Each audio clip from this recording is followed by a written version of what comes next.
जंगल में ठंड बढ़ने के कारण सभी पंछियां लकड़ियां जमा करने में लगे हुए थे। सभी पंछी दिन भर लकड़ियां काटते और जमा करते। रात में उन लकड़ियों को जलाकर आराम से सोया करते। उसी जंगल में कालू और गौरी भी रहते थे। उन्हें लकड़ियां जमा करने की जरा भी चिंता न थी। वो दिन भर सूरज के आगे सोया करते थे। कालू जी, मुझे तो लग रहा है कि बस यूं ही लेटी रहूं, जरा भी सूरज के सामने से ना हिलूं। मुझे भी बहुत पसंद है गौरी सूरज के सामने लेटने का। जब तक ये सूरज है मैं यहाँ से हिलूंगा भी नहीं। उसी जंगल में रानो चिड़िया अपने बेटे कुक्कू के साथ रहती थी। वो दिन भर लकड़ियां काटती और भोजन इकट्ठा करती, तब जाके आराम से रात में सो पाती। गौरी, शाम हो गया, लकड़ियाँ भी नहीं जमा की हम दोनों ने। क्या करेंगे रात में? क्या हमें चिड़िया आज लकड़ियाँ देगी? क्यों नहीं देगी कालू जी, मेरा नाम भी गौरी है। चिड़िया से लकड़ियां निकलवा के ही मानूंगी मैं।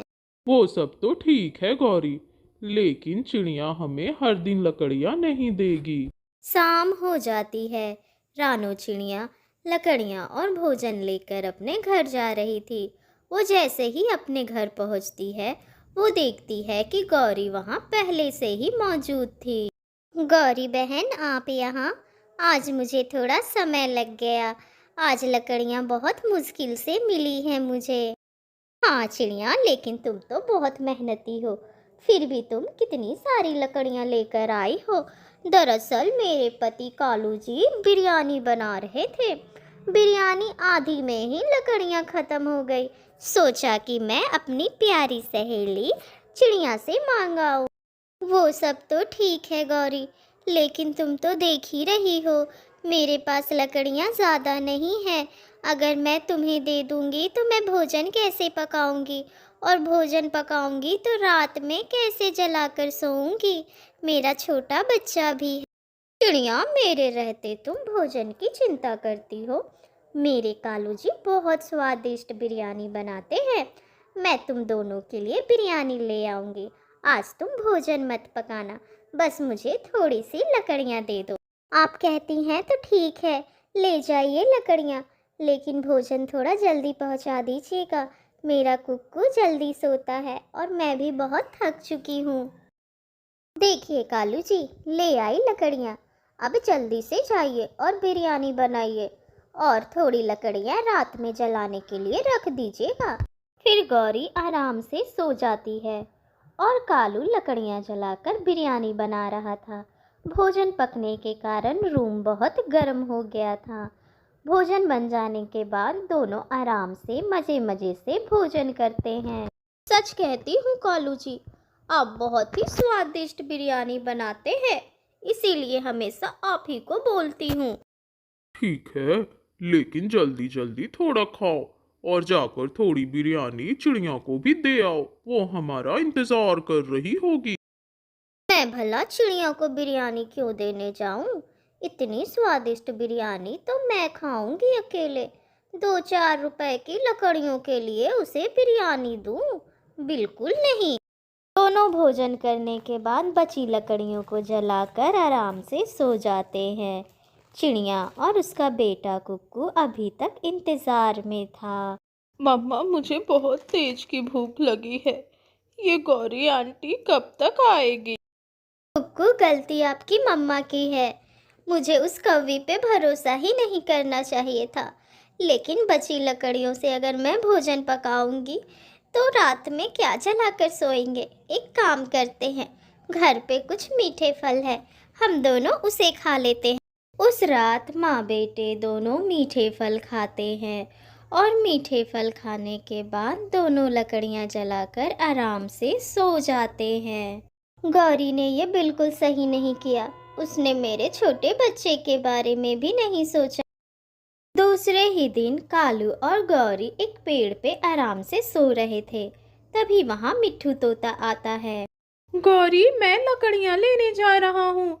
जंगल के पीछे तरफ बहुत सारी सूखी लकड़ियाँ हैं।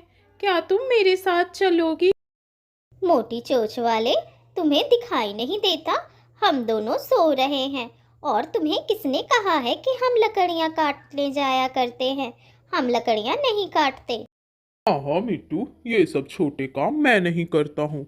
इन सब कामों के लिए तो मैं चिड़िया को रखा हुआ हूँ। मैं उसी को पैसे दे दिया करता हूँ। चिड़िया हम दोनों के लिए लकड़ियाँ काट के ले आती है। मिट्ठू वहाँ से चला जाता है। जंगल के पीछे तरफ बहुत सारी सूखी लकड़ियाँ थी। चिड़िया भी वहीं लकड़ियाँ काटती है। रानो, अगर तुम्हारा हो जाएगा तो मैं भी यहाँ से थोड़ी लकड़ियाँ लेकर जाऊंगा। मेरा बस हो ही गया है मिट्ठू भैया, आप ले लीजिए यहाँ से लकड़ियाँ, बहुत सारी सूखी लकड़ियाँ हैं यहाँ।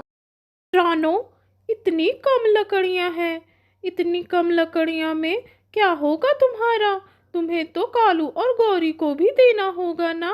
इतनी सी लकड़ियाँ में तो तुम भोजन भी नहीं पका पाओगी और रात में फिर कैसे चलाओगी? पर मैं भला उन दोनों को लकड़ियाँ क्यों देने लगी? ये लकड़ियाँ तो मैं खुद के लिए लेकर जा रही हूँ। वो तो रास्ते में मुझे कौवे मिले थे।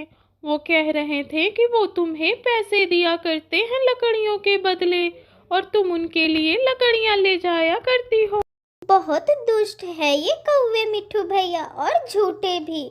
ये गौरी हर दिन मेरे घर आती है मुझसे मुफ्त में लकड़ियाँ ले जाने को, और झूठी झूठी अफवाह फैला रही है जंगल में।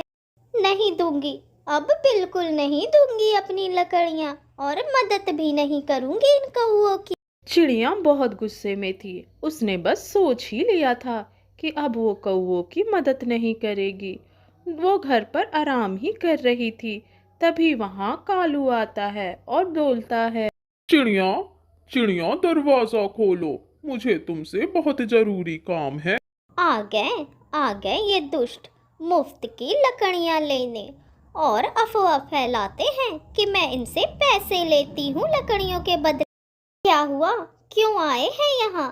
हम दोनों आराम कर रहे थे। जल्दी बताएं, मुझे नींद आ रही है, बहुत थकी हुई हूँ आज। माफ करना चिड़िया, आज मैं शहर गया था। दो दो हीटर के बयान देकर आया हूँ। सच कहता हूँ चिड़िया, गौरी तुम्हारी सच्ची सहेली है। मुझसे कहने लगी कि हीटर मैं तभी लूंगी अगर आप चिड़िया को भी एक हीटर दिलाओगे। सच्ची सहेली? अगर उसे जरा भी मान होता तो कल मेरा बेटा भूखा ना सोता। और मुझे कोई हीटर नहीं चाहिए, जाएं यहाँ से आप। मैं लकड़ियों से काम चला लूंगी। वो तो मुझे सोच कर बताना, लेकिन शहर जाने के कारण लकड़ियां नहीं जुटा पाया मैं आज। थोड़ी सी लकड़ियां दे दो मुझे। लकड़ियाँ दे दूँ? कहाँ से लकड़ियाँ दे दूँ? थोड़ी सी ही लकड़ियाँ लेकर आई हूँ मैं। लकड़ियाँ काटने में मेहनत लगती है। जंगल में बहुत सारी लकड़ियाँ पड़ी है, जाकर जमा कर लें, अभी भी बहुत समय है। ये चिड़िया के तो पंख निकल आए गौरी, मना कर गई मुझे, बोला नहीं देगी लकड़ियां। ऐसे कैसे नहीं देगी लकड़ियाँ? अगर मैं ठंड में मरूंगी तो उसे भी चैन से सोने नहीं दूंगी मैं आज।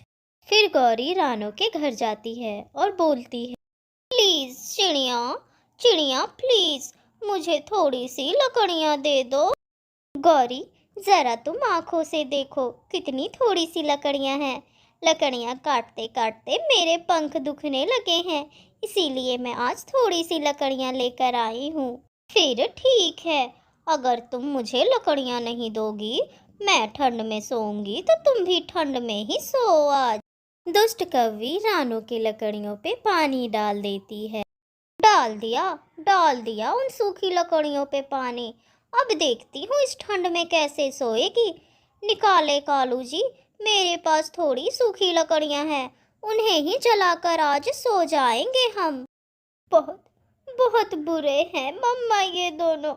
मम्मा, चले चले मिट्ठू अंकल के घर चलते हैं। माँ बेटे रात में मिट्ठू तोते के घर के बाहर खड़े होते हैं। रानो चिड़िया मिट्ठू को आवाज़ देती है। फिर वो सब मिट्ठू तोते के घर आराम से सो जाते हैं, और कौवे अपने घर में आग जलाकर सो रहे थे। तभी चादर की नोक आग में लग जाती है। धीरे धीरे आग की लपटें चारों तरफ फैल जाती है और आग की चपेट में दोनों कौवे आ जाते